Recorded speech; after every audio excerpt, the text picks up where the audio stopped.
Okay, so tonight it gives me great pleasure to introduce first our moderator for tonight's conversation. Cami Ostman, founder of the Narrative Project, has published a memoir, Second Wind, one woman's midlife quest to run 7 marathons on 7 continents, and has co-edited several anthologies, including Beyond Belief, The Secret Lives of Women in Extreme Religions, and True Stories, volumes 1 through 3. She's been profiled in Fitness Magazine, and her books have been reviewed in O Magazine, The Atlantic, and The Washington Post. And I feel like in that, I don't think I mentioned the Narrative Project in there. I mean, I mentioned True Stories, but those are books that are born out of the Narrative Project, which Cami is one of the founders of. So that's important information that I don't want to miss. Okay, our featured author tonight. Barbara Clarke is a writer and grant writer living in Bellingham, Washington. She's written for corporate clients, trade magazines, and local alternative newspapers on many topics. The Red Kitchen was completed through the aforementioned Narrative Project. She is completing Pre-Existing Conditions, a memoir concerning work as an executive in the health insurance industry and its public perils. She's here tonight to present this book right here, her memoir, The Red Kitchen, this beautiful book. There it is. So please join me in welcoming Barbara Clarke and Cami Ostman. Thank you. Thank you. Yeah, thank you so much, Claire. Hi, Barbara. Hi, Cami. Wow, we waited for this day for a long time, didn't we? 5 years. Yeah, 5 years. Congratulations. I'm really excited for you. And I'm so thrilled and honored to be here as you launch your book, The Red Kitchen, a memoir. And it's so gorgeous and just a treasure for me. So thank you so much for inviting me to be here with you tonight. Thank you. Yeah. So let's get started in talking about this book and why it was important for you to write it.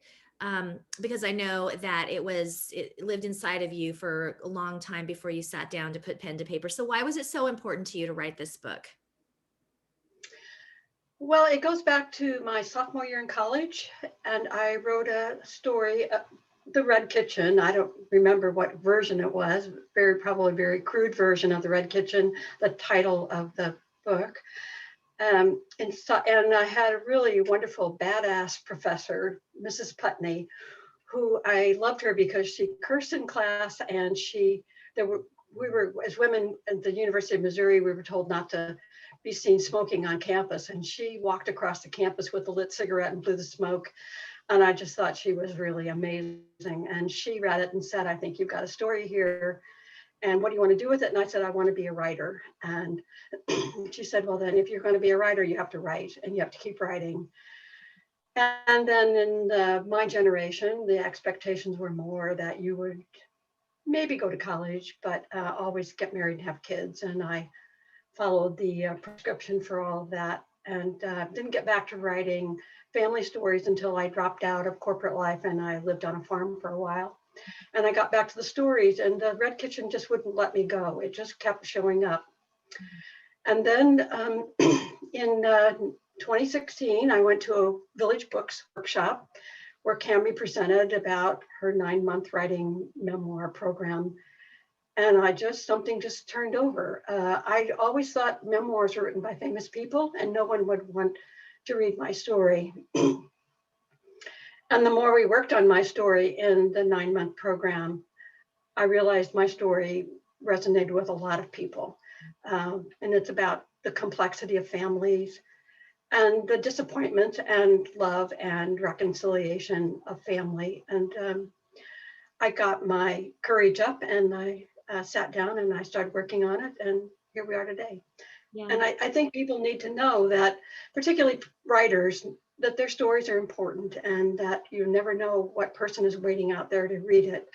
I've been moved by many books and thought, I'm so grateful that somebody wrote that book, and it spoke to me. So I'm hoping mine will do the same for people who read it.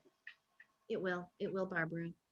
I remember when I was first working with you and reading your material, and how important it seemed to you to be able to hold you know, the love and the pain side by side with the humor, you know, Mhm. because the way that you look at the world in general, but certainly the way that you look at your family was to see the difficult things and also to see the absurdity of those things.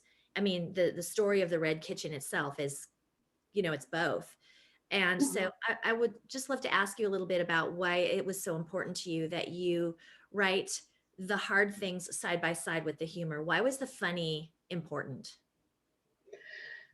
Well, I think if you can't laugh, you're just really in trouble. I can't, I always see things a little crooked, and it always kind of makes me laugh. And my family loved jokes, and we were funny. We really entertained each other, and loved puns. And I remember lots of times when we would laugh. And my grandma Rosie was a character, and she was very funny. Had these really funny sayings. So it was always a part of my life, and it saved me in a lot of ways. So personally, that's how I am. I just have to laugh when things get too weird. I just have to laugh. And for readers, I think readers need a break. I read a lot of memoirs when I was working on this, and some of them were just so grim. And I wanted my readers to be able to say, oh, thank you. That was enjoyable. That was fun. And then tell some more of the story. Right. So Dive back I into think it that deep. balance is important for me in my personal life. And I think it's important for readers to have a break now and again. Yeah, I agree. And I think the tone of this book is very authentic to who you are. I mean, I know you personally. So when, you know, when I read this book, I can hear you. And I Mhm. think you achieved what I think is really hard for a lot of writers to achieve, which is to take who you are really and put yourself on the page. If you can do that, you can write more honestly, which you've done here in this book. There's a there's a particular story in here that I think um, is a great example of your sense of humor and the way that you see the world. And would you like to read it? It's called Bud's Big Butt, I believe. Yes. It's chapter 6. And I also think it shows me as not the totally wonderful, sweet sister. I was a bit of a brat, and you'll find out. So this happens in 1950. It's in Burdell Hills, which is a little village in Normandy, which was in North County of St. Louis. A bitter wind whistled outside the windows, preceding the snow that was predicted to bury St. Louis by nightfall. I was in the red kitchen with our dog Nellie and Mom, tucked into the corner by the heater vent, cutting out paper dowels and waiting for my afternoon snack to cool. The smell of cinnamon filled the small, steamy room. And apple pie was cooling on a rack on the counter. Our afternoon snack, the pie crust trimmings baked with sugar and cinnamon, was on a plate on the table. We heard Bud slam the front door, throw his coat and books down, and then burst in the kitchen where Mom was washing dishes at the sink. She turned toward him and saw, like I did, that his face was red and his fist was in balls. Bud, what's the matter? I was walking out of school talking to Sarah, you know, the girl I kind of like, and this guy, Scott. He's a first class jerk, was standing behind me and said loud enough for the whole school to hear, "Wow, Bud, you've got kind of a big butt." Then his voice broke into little pieces. Do I? Do you think I have a? He couldn't say the last two words. Slow down, honey, Mom said. Her face went from surprised to worried. Her mouth turned down as she wiped her hands on her apron, and she took her time answering. Scott's always picking on somebody smart because he's a dumb dunce in class, Bud said, his face getting red again. What a mean thing to say, Mom said. I suspect he's jealous because you're a good student and have Sarah as a special friend. Now that Bud was in ninth grade, he winced at the mention of girls, especially Sarah. It takes time to grow. You do it in stages. It doesn't happen all at once. Never mind what Scott said. You're going to be tall like your dad. While Bud had his back to me, I got a good look at the butt in question. I was kind of plump and filled out the back of his corduroy pants. I noticed that since he'd taken out a scout wallet out of his pocket, there was an extra bulge. When Bud turned away from Mom, he saw me at the table. I gave him a big smile, pleased to have witnessed his little tragedy, and pulled the plate toward me. I picked up a section of the pie crust, snapped a piece off, and held it to my lips. Yum, I said without looking up as the first bite disappeared into my mouth, followed by a second. This snack would be all mine for a change due to the butt situation. In response, Bud put on his tough guy act and threatened to beat the crap out of Scott after school. Thrashing him won't help, Mom said. I knew Bud wouldn't. He took his frustrations out on me. To be fair, I knew that my brother had been seriously sick when he was little and had to stay in the hospital for a week. Even though that was a long time ago, Mom still got teary whenever she talked about it, which was too often if you ask me. My parents didn't ignore me. It was that Bud always came first and never did anything wrong. He was perfect. I heard how Bud said this and Bud said that when he was little. So often I wondered if I ever said anything cute when I started to talk. How about an apple, Mom said, and took one out of the fridge from the crisper bin. Bud shot me a look at the table, taking in what was left of the snack meant for both of us, and then quickly eyed the apple pie. I was still all smiles. Thanks, Mom. He took the apple from her hand. I have a lot of homework. Since there was no escaping each other in our small house, I stayed in the kitchen, out of Bud's way for the rest of the afternoon. While I was there, I remembered something Grandma Rosie told me once. We all have a better angel and a lesser angel that sit on our shoulders, and we can always choose which one to listen to. That night at dinner, I felt my lesser angel at work. Indeed. Yeah. Did Bud ever forgive you for that? Yeah, I know. he has, Yeah. hopefully. Yeah. Barbara, this story comes from your childhood, but the book actually covers childhood, and it also covers some of your adulthood. And really it's the story of a transformation, how the narrator, how you go through a transformation and tracks with that. Can you share with us what is the transformation that this book really touches on for the narrator? Well, I think the biggest transformation, maybe in my life, other than having my daughters, was I've dropped out of college and just completely abandoned the idea of being a writer. And I went back to college, finally finished a BA, and then I went on to graduate school. And I was working in health services administration, getting a master's. And an internship came up to go to Kenya for the summer in 1981 and work. We didn't know where we would go in Kenya. We just knew Kenya. And we trained at Princeton for 3 days, and then we flew into Nairobi. And I saw a whole nother world that I had never even dreamed of before. And I was there without any of the labels that I was so used to, which was mother, daughter, sister, wife. And I was just a white woman in a country working on a master's degree. And that was my only labels I carried. And it changed my life. It let me see who I was as I was, and it also gave me some idea of how I wanted to be going forward. And that experience really just moved me along. And then there were other experiences later, but each time I think I saw myself at some point where I was making a decision about myself. I've went back to that time in Kenya where I had a whole summer to be me and to see who I was. And I knew my kids were safe. I wasn't in any trouble. Everybody at home, we didn't get any mail for a long time, but I assumed if there was anything going on at home, I would know about it. And it just really gave me that kind of freedom that I'd never had before. And it changed everything. And then later I dropped out and I went back to being a writer, and I started writing feature articles. And for this local newspaper in Missouri, the only qualification that I had to do, only restriction was I couldn't write a recipe that had tofu in it. Somehow the editor had a bad tofu experience, and it was in rural Missouri, so I guess tofu was not in in the lexicon then. So I started writing, and I had more adventures writing and met wonderful people, other writers, and then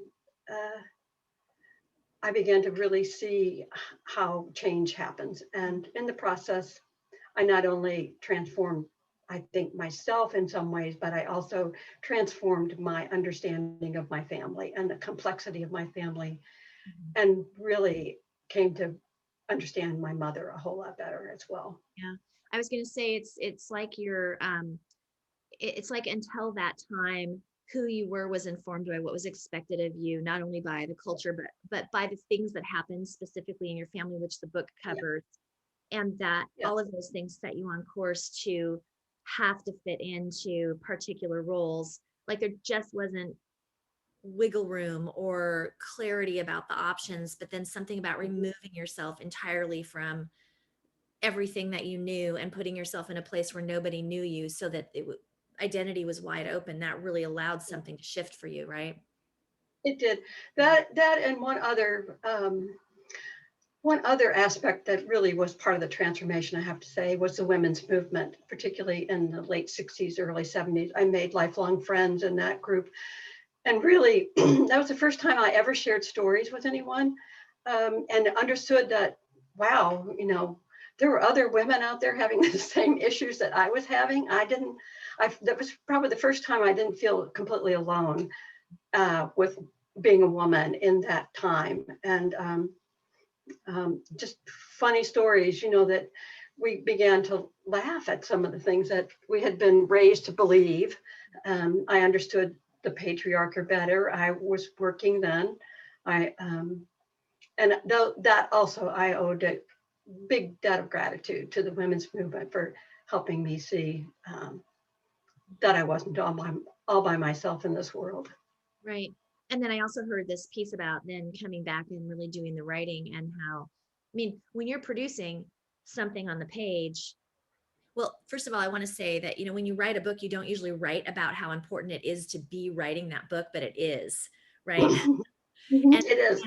because you're putting your first of all putting your catharsis on the page. You're discovering what it is that you really have to say, but we don't talk about that in the book, because the book is not about the writing, but your life is about the writing when you're doing it, right? Yeah. You have another story from Africa that you would like to read to us. Would this be a I good would. time? Yeah. Okay. So this is 1981. We've been in Nairobi for 2 or 3 days waiting to find out where we're going. And so this is our moment of departure from Nairobi. Our bus ride included brock, brock, brock chickens clucking in their cages and informal rest stops where we peed over ditches along the side of the road, first the men and then the women. We had 8 hours of kidney punches from bouncing in and out of mammoth potholes. The smell of life in all forms crammed into the aging metal tube was overwhelming.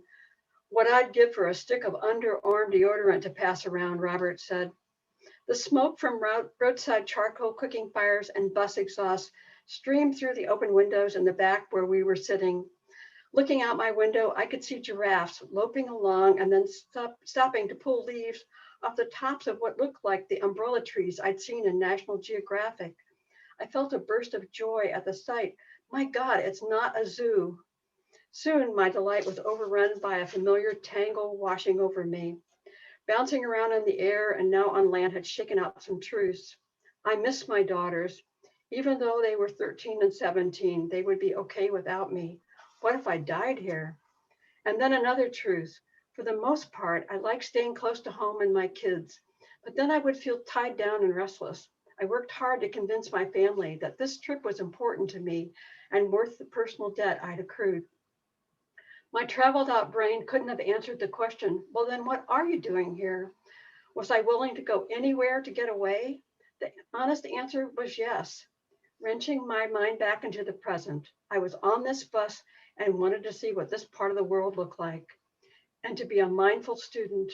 I was clear even when I was telling my family about the trip that I didn't have the usual missionary Western attitude of I'm going to fix these people and make their lives better. I'd lost my innocence about America during the Vietnam War years. Not even my flight mate or the people we met in Princeton believed we could do that much. They had warned us against swooping in as the great saviors, black or white, of any country. The bus rattled through the Great Rift Valley where there were settlements of thatched roof mud huts and lots of corn growing. After a brief stop for lunch of chapatis and tea, while monkeys waited for scraps like crows, we continued on with a glimpse of Lake Nakuru. Finally, we drove up into the highlands. Our bus driver told Craig that we were going to be living at mile-high elevation and that winter promised lots of rain and evening temperatures dropping into the 40s. I was glad I'd added a heavy sweater to my pack before I left home. By the time our bus arrived at our destination, it was late in the evening and I was on empty.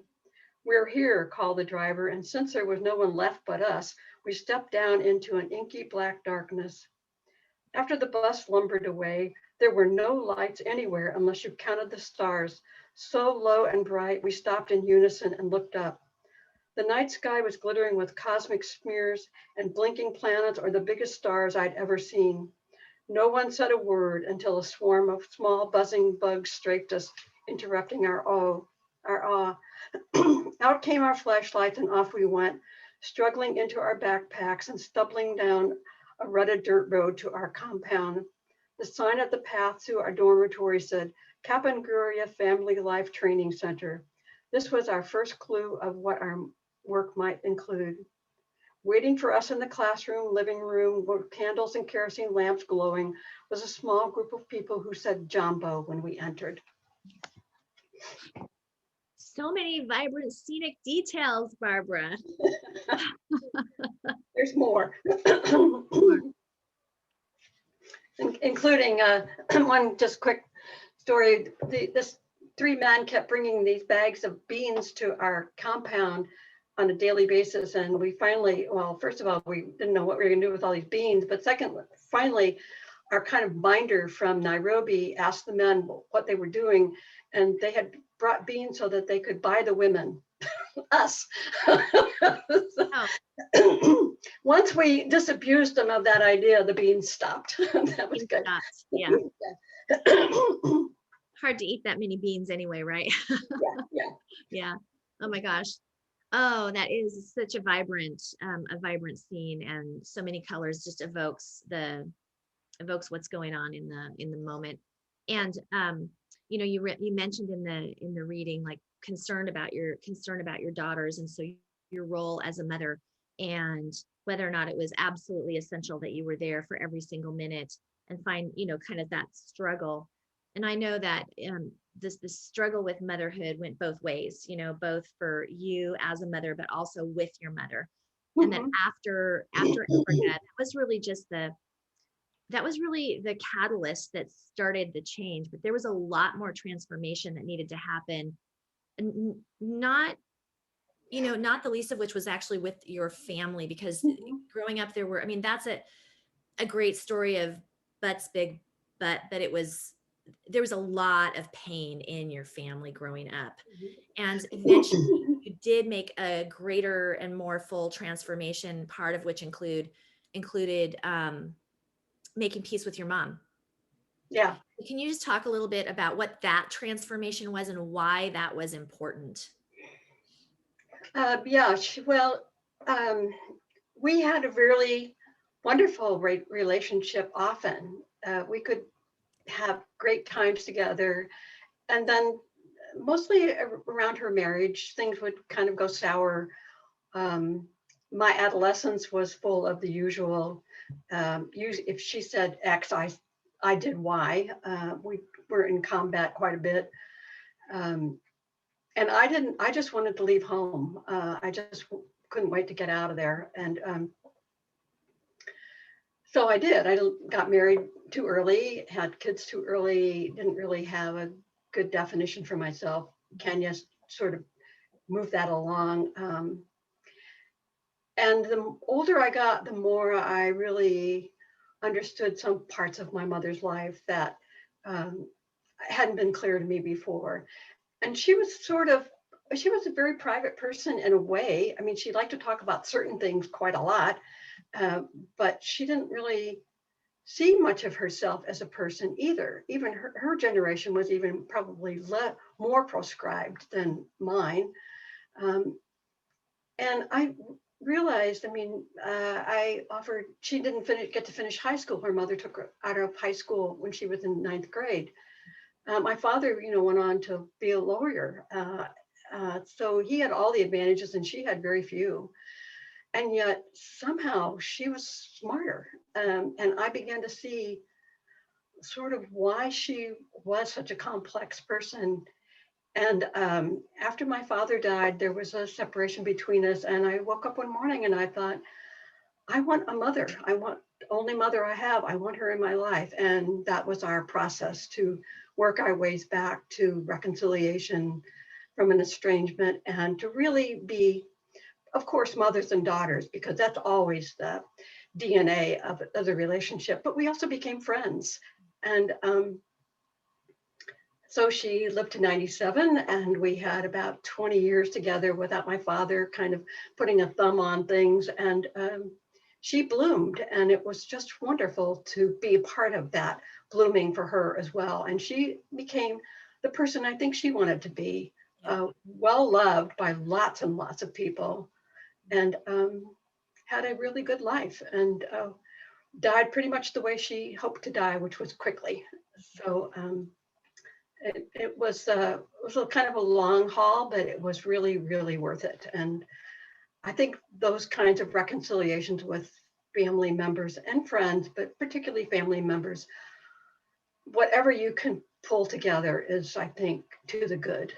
It may not wind up in love, it may not be a close relationship, but at least on your end, and at least in my end, I should say, it was a growth experience that I wouldn't trade for anything, and hard work. Yeah, and I love the the stories of those times with your mom in the book, and I really hope people will buy the book.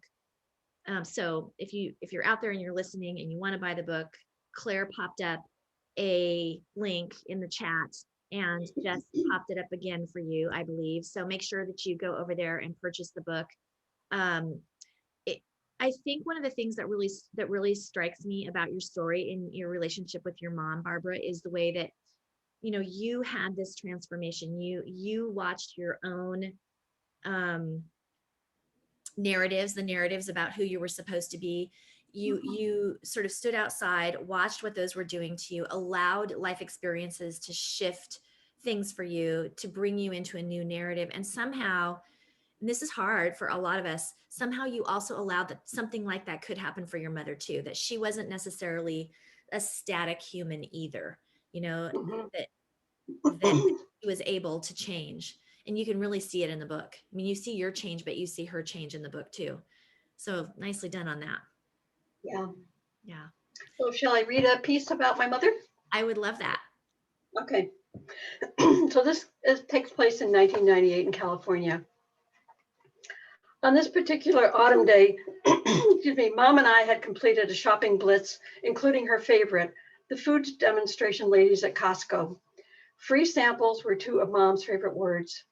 We had returned to my apartment where I was starting dinner, chopping orphan vegetables salvaged from the crisper drawer. I thought of the 11th commandment passed down from Grandma Rosie and Mom to me. Waste not, want not. I always felt a sharp pain whenever I had to throw food away. I looked in from the open kitchen and felt a wave of tenderness. Mom was patiently waiting, the remote warming up in her hand. The older I got, the more I saw her likeness taking shape in me. We shared the features of nice-looking women who were noticed in our youth and now praised for how we'd stayed so fit. For a woman in her 80s, Mom had the most beautiful posture and loved to show me how she could still touch her toes. Despite my stated lack of interest, Mom had the TV sound up so I wouldn't miss the nightly news. I had resisted television, holding out for several years, and then gave up on my Thoreau-like existence.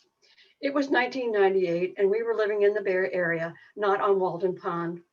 Mom turned and smiled since she knew I was obliging her given my dislike of TV anything. The lead story satisfied her obsession with the Clinton impeachment delivered to us by Tom Brokaw. She thought that Tom and Bud shared admirable qualities, They both had honest, forthright faces and similarly graying hair. I could feel it coming. Doesn't he remind you of your brother? She turned toward me and waited for my confirming nod. I knew how much she missed Bud since he only visited once a year. It was sweet how she planned their outings and spoiled him. I finally didn't mind and even fostered it. Because I elected to ignore Tom in the beginning and finished the pasta sauce with a tablespoon of pesto, I only caught a few sentences until I heard the word trauma. I looked up to see the image of someone's skull taken with a high-tech scanner, showing their brain in living color. A reporter was talking to a technician standing in front of a big machine, a tunnel of terror that a patient slides into for a glimpse inside their head. When I looked up again, a woman said something about her childhood, and I felt a disturbing sensation slither down my spine. I put my knife down. The lab tech was aiming his laser pointer at the CT scan of her brain. I couldn't take my eyes off the cobalt blue, bright red, and neon green designating the different brain areas. Don't you think Tom looks tired tonight? My mother asked, looking back at me. I nodded as our eyes met in a cross-purposed way, her concern for Tom's health and mine for the lab tech statement that trauma can change the shape of the brain. The pointer had stopped on a place where the ropey surface had pulled away from the skull, leaving a navy blue void, which might, with more research, confirm that a person was telling the truth about what had happened to them. I cut into a ripe tomato and started to breathe again, while NBC sponsors treated us to several car ads and a drug to cure something plaguing women. We were spared the audio because despite my mother's arthritic fingers, she could hit the mute button like a kid with a Game Boy. The house was suddenly quiet. I tried to look busy in case Mom turned around again. I needed a minute to let the flush on my face and the image of the woman's skull recede before I called her to the table. I drowned the steamed veggies in the simmering sauce, dumped the drained penny into the big pasta bowl, and poured the sauce and veggies over. I took a belly breath and let it out as my mother turned the TV off after Tom bid us goodnight. Mom, we can eat. Everything looks delicious. She sat down at the table and tucked the tip of her napkin into her shirt collar. Splash guard for old ladies, she said, smoothing the napkin across her chest. Who knows what's next? Please shoot me before having my adult diaper changed is the highlight of my day. By now, I was using shallow humors on aging. I poured us both a glass of red wine and waited, noting the expectation on her face that she would love some girl talk about that bad boy Clinton. In between bites of pasta, she shared her righteous disgust. What is it with men? They think it's so special and can't keep it in their pants. I couldn't shake the image of the skull and hope that Mom would carry the conversational ball tonight. Just picture, she said, when the next president moves into the Oval Office and someone points behind the desk and says, "This is where," a welcome laugh burst out of my face. Please, Mom, I'm eating. Oh, sorry, I didn't mean to ruin this nice dinner. Everything is so good. I suddenly felt exhausted, like my energy had leaked out through my toes. I love this salad, Mom said. I never think to put walnuts or cranberries in with lettuce. And there's a little bit of kale in here too. Yep, it was cowering in the back of the crisper drawer. You trained me well. We finished our dinner. I washed while Mom dried, and we agreed that a stop at the local gelato store by her apartment would be a great way to end the evening. Doorways to honesty opening. Yeah. Right. Yeah. That's a beautiful scene. Thank you, Barbara, for that reading. Pleasure to read. Mm-hmm. I know that really this is true for just about every writer I've ever worked with, but you don't write a book like this without hoping that it will touch other people, because it's a lot of hard work. You do have to go back in, cull through your memories, make meaning of those, write about trauma that you've been through, craft and recraft every chapter, wordsmith. I don't even want to go on. You have to do a lot of work. So you don't do that unless you are really wanting somebody to read it and get something out of it. What are you hoping that your readers will take away from this book? Well, I think my first hope is that it's an enjoyable book for them, and that the humor and the family issues and life in general is well balanced for readers. Just a process that we talked about earlier, Cami, I think it's important to say is that um, for me, and I think for most writers, the first drafts that we write are really our story that we tell ourselves. We're getting it down on paper. Um, and then, like a lot of writers, since this took 6 years to be in a book, there's lots of revisions. And somewhere in that process, it's like on a continuum. I suddenly stopped telling the story to myself and I wanted to talk to the readers. I wanted the story to be for them, not for me. And once the book is out, you're very vulnerable. I mean, people will like the book, they won't like the book. As my daughter wisely told me, this book might not be for everyone. You don't have to like please everyone in the world with the book. So I hope that for writers that and people who want to tell their story, that they will take heart and keep doing it. It's possible. I wanted to also sort of say what I have come to believe, partly who I am and partly as I get older, is that it's never too late to do things that you really want to do. And by waiting, you really, really cut yourself out of some wonderful moments in life, I think. So I think if it's on your mind to do whatever it is, do it, because you never know, like at the deli, when they're going to pull your number and you're gone. So take advantage of it while you can. And also I wanted to express how complex families are and how important those relationships are, how they shape you and how they continue to shape you, and also the role that memory plays in a person. I think all those memories, whether you remember everything or not, they're there in you and you've experienced it. And it's important to, I think, bring them to light if you can, and enjoy the ones that are enjoyable and to work with the ones that are troubling. But mostly, I just want this to be something that resonates, that a reader will be reading about my family and go, oh God, that was like our family, or I wish my family were funnier than that, or whatever. But just to make those connections between my story and the stories that are in readers that they bring to the book. Right. It is a really relatable book. And I think that, one of the things that really touches me about it is this piece about how families are so complex, because, I was with you the first time that you wrote some of those stories. And I know that the way that the meanings that you made in the final version of the book are more complex. They're deeper. You've looked at the stories from lots of angles as you revised. Yeah. And so I know that from the process perspective, but in the final product, you really do see that families are complex and we can love people who hurt us. We do love people who hurt us. Yeah.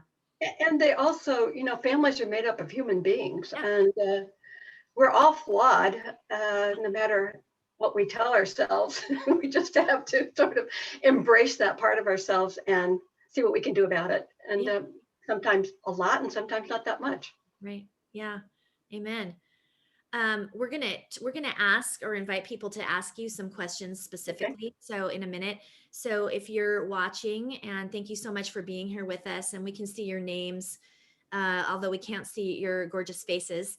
But if you have a question, the best place to put that is at the bottom of the screen. There is a Q&A button.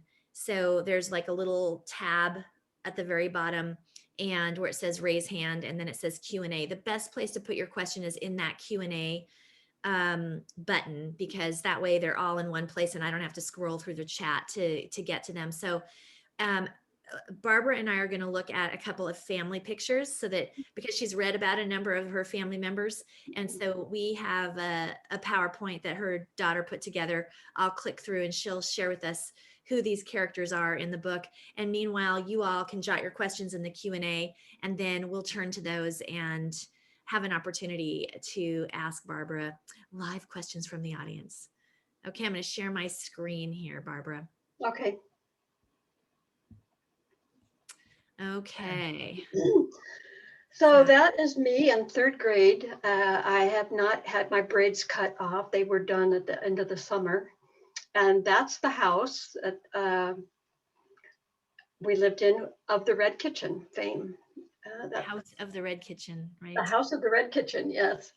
I can totally tell this is you too, by the way. Pardon? I can totally tell this is you. Oh, I think I had some teeth missing there. But anyway, those braids were cut at the end of the year. We saved them and I uncovered them years and years later and had some fun with the braids. That is Grandma Rosie and Grandpa John. And Grandma Rosie was a hoot and Grandpa John was a pretty sober guy. And that's my mother's parents. And she was a big anchor for me in my life. She was what grandmas should be. And like my own mother was a great grandmother. So anyway, she was a character. That's my mother in her early 20s, I think. And a little story about her was after that, she went to a photography studio. And after the picture taking was over, the photographer made a pass at her, which was quite fun to talk about much later, but she was a little scared at the beginning. But anyway, that's my mom when she was in her 20s. Gorgeous picture. Yeah. And that's myself down there in the dress my grandmother made, Rosie made, and Bud in his corduroy pants. And I might point out, and my mom and Grandma Rosie and Grandpa John, that's in their backyard in kind of the German section of St. Louis.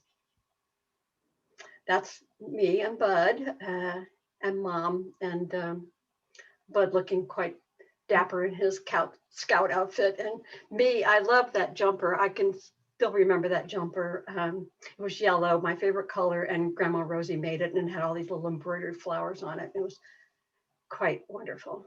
You know what I love about this picture is that Bud's the only one looking at the camera, that you and your mom are looking at somebody over there. I don't know who, but yeah. Yeah. That's my mom and dad. This is my father was often mistaken for either a rabbi or a doctor. He's kind of a sober looking guy. And my mom, that was in my favorite dress my mom wore. It was lavender and it had darker lavender scallops on the bottom. And she's holding a cigarette. And this was on our family. 3 years in a row, we went to vacation at Lake Geneva in Wisconsin. And it was just heavenly because no one fought. It was just 3 weeks of heaven as far as I was concerned. And I learned how to do a backflip off dock and all kinds of wonderful things. And anyway, that's my parents. That's great. And well, this is the famous Poodle Skirt Era. Mine happened to be, I think those are roosters on there with other things. Yeah. But this is in our living room and it was quite the deal, the skirt. And then of course you had to have these really scratchy thing under it that would hold it out when you walked and swished. Yeah. But that was, and that's much later. My mom's in her probably late 80s there, and we're I think we were in Monterey when that picture was taken, but anyway, I love that picture of her and the two of us together. That's it. Thank you for sharing those with us. All right, we have a few questions here. Are you ready? Okay. The first one I think is rhetorical. Sean Dwyer says, do you know how happy I am right now? So thank you, Sean. Yeah, Sean was in your cohort, the first cohort of the Narrative Project, right? So both of you finishing your book. So I know he's celebrating with you really big time. Yeah. Evelyn asks, how long were you in Kenya? How long did you stay? Whole summer, from June to the end of August in 1981. Kind of leads into the next question from Chris Moore. How did your daughters feel about or remember your absence while you were in Kenya?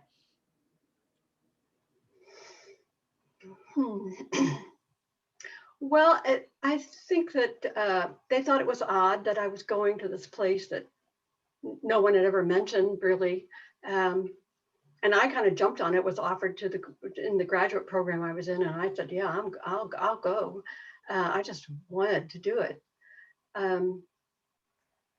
When I came back, I was so shaken by being away that I couldn't drive for a couple of weeks. It made me too nervous. I couldn't believe all the fences that were everywhere. And so on Saturdays, I had to take long walks and kind of walk it off. And I still remember going into the local grocery store, the Safeway or something, and this whole row of potato chips is like, oh my God, I don't believe this.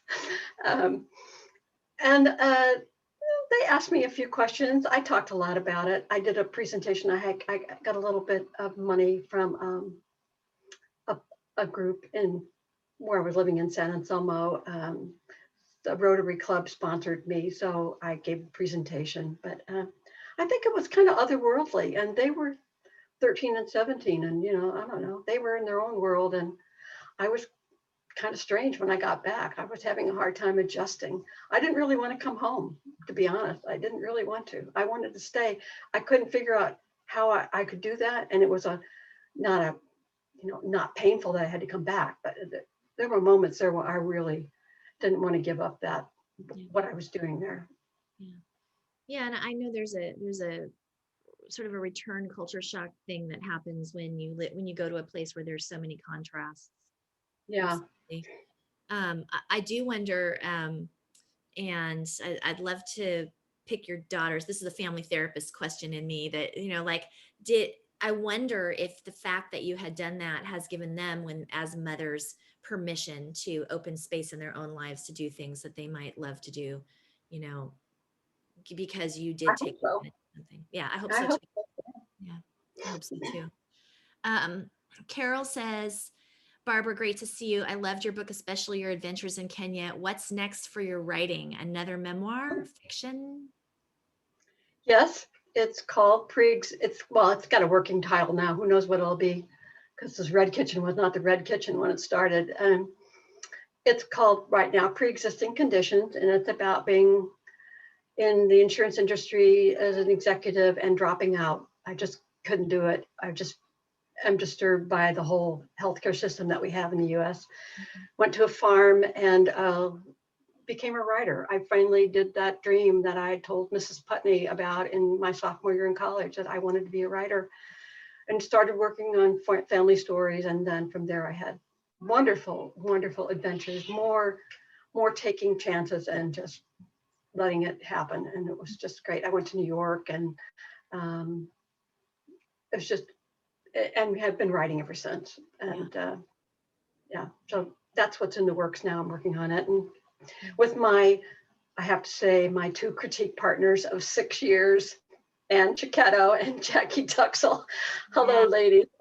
There's not a sentence in this Red Kitchen that they haven't read, and maybe a couple of times. So God bless them. They've just been great friends and wonderful readers of my work. So yeah, big shout out to Anne and Jackie. And I have to say that the fact that the three of you are still together and still so committed to each other's work, it touches my heart a lot. It makes me feel a little bit like a grandma, Well,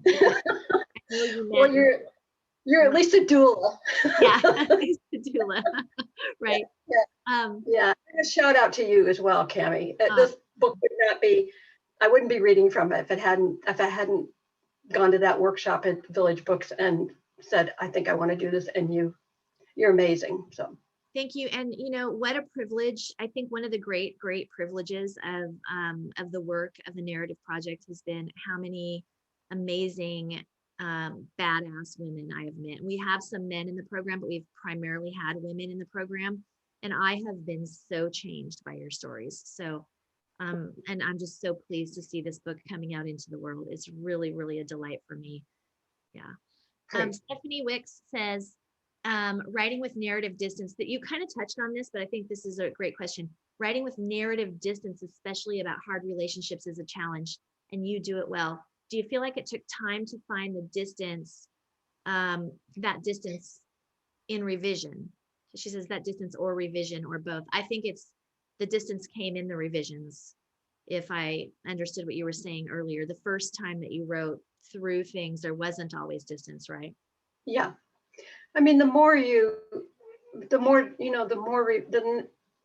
the revision feels like, oh, okay, that's it. And then you look at it again and it's not it. Yeah. But what the it is below what you just wrote. I mean, there's always something more that you didn't see the last, And the other thing I want to say to anyone who wants to write is read other people's books. I mean, you'll be a better writer the better reader you are.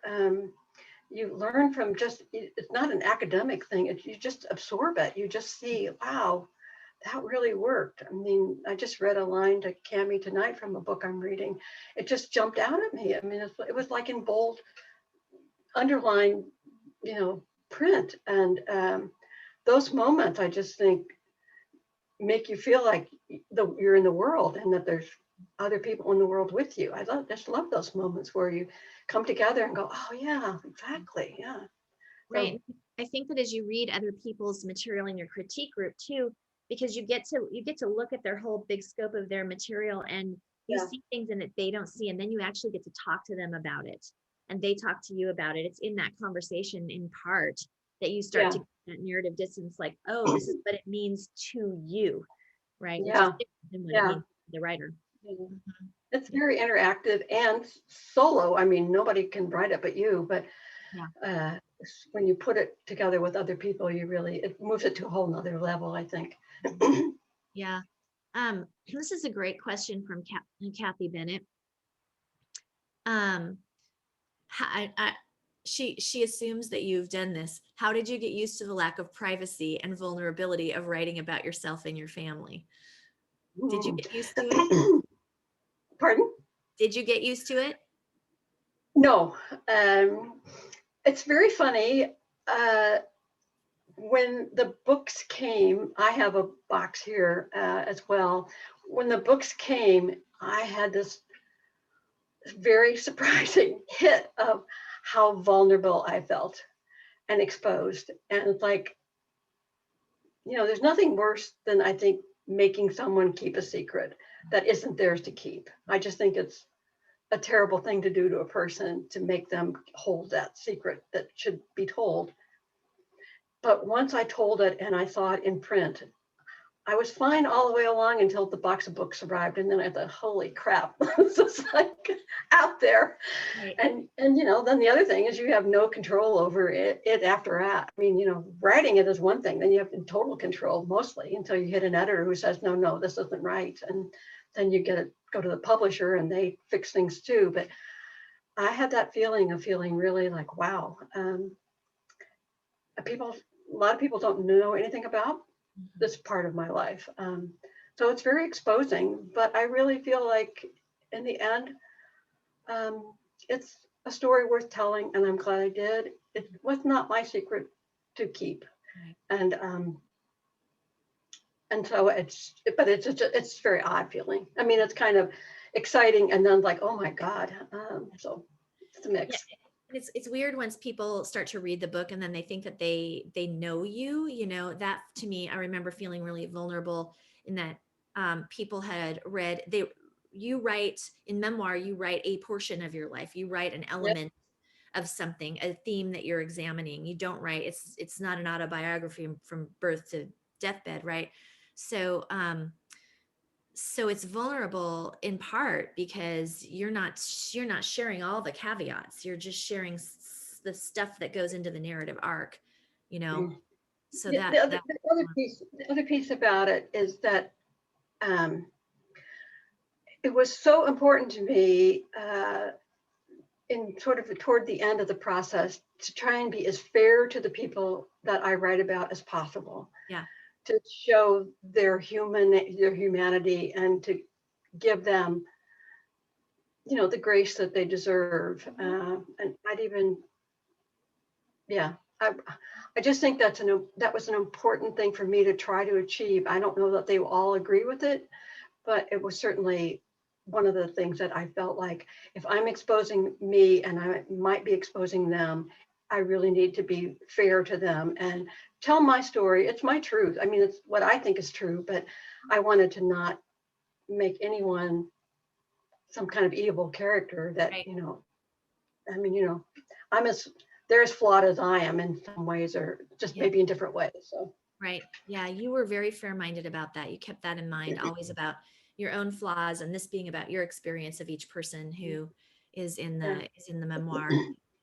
Sort of a question that goes along with that. Bob asks that you did such a good job of capturing the exquisite detail from so long ago. Is it all this is a great memoir question. Is it all strictly factual, or do you fill in the gaps with what probably happened or what you kind of remember? Yeah. Some things I remember as though I just witnessed it. Yeah. Some of the things that were said, the title story was burned into my memory and it never went away. And it hasn't changed me. As I got older, it stayed the same story, which told me that it was true. You kind of squash things together. I couldn't write everything about my life, my mother's life, what reconciliation was like, or even the 3 months I spent in Kenya. And whether every word is true, probably not. Who can remember what, I can remember what I said this morning on the phone. Right. But, but the things that really mattered to me, to be as accurate and fair as possible and to not make stuff up, to fit the story was important to me. So in that regard, I think it's true. The intersection between fact and truth, like the what's factual, you may or may not remember the color of something, or the sequence of events, but the truth, the essence of the truth is why you're writing about it. Yeah, exactly. So Rita wants to know if this is the first book. This is not actually your first book. No, I wrote a memoir in 2009 called Getting to Home. And it was about, I built a house in Port Townsend and I wanted to write it was an amazing experience. I mean, I didn't physically build it, but I had an architect and a builder. But, it was a single woman doing something on her own, of building the house. And I had some hilarious experiences, like going to the bank and working. I was kind of like the only girl in the all-male orchestra and learned a lot about how to get jobs done and all of that. So I just felt like it was a really interesting time and it was worth writing about. And it was kind of my foray into memoir. The Red Kitchen, I actually wrote as a novel years ago, probably 10 years ago, I wrote as a novel. I just didn't think I could tell the story. So I made it to a novel and it was never going to go anywhere. And finally, a woman in Scotland, Lucy Ellman, I sent her first 5,000 words and she said, I think this is a memoir. And that, but the whole, it totally freed me from trying to create something that wasn't true, because it was a novel. Stephen Dittmeyer says that he recalls that you were in Miss Golf's English class in high school and he was not particularly fond of her, but she taught him how to write. And to this day, when he writes a paper or an article, he asks himself, what would Miss Golf think of this? Did Miss Golf have any effect on your becoming a writer? Oh, yes. Yes. She was another badass woman. I just loved her. It's just so interesting. She was a wonderful teacher and we read really interesting books, not the usual stuff. My father had a fit when I brought Leaves of Grass home because I was reading some part out loud and there was a word thigh in there and he thought that was, he was threatened to go and get me out of her class, but she was a wonderful woman and she was like Mrs. Putney who smoked. She was clearly a lesbian, lived with the swim teacher, but no one breathed a word about that. I don't think I heard the word lesbian come out of anybody's mouth, but she was just brave and she was fierce about teaching us to read and think and write. And I'm not quite at Stephen's level, but I do think she was a wonderful teacher and had a great, great influence on me. Yeah.